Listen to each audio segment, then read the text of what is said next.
and the full scan, so it's complaining about the VIN. So we go to this module, A5, then go basic settings, then you're gonna go top view calibration with pattern, and just hit go. It says running, not running, and your calibration is good to go. Make sure the cameras are clean. I had so much trouble doing it the second time, and it turns out the front camera had a lot of dirt on it.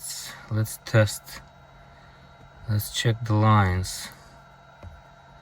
Unfortunately, there is no good way to test them before you drive off, because you're gonna have a little bit of smudge on the front, which is normal. The way you do it is you go to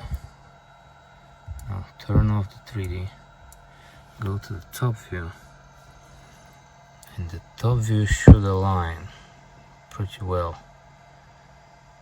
which it does now.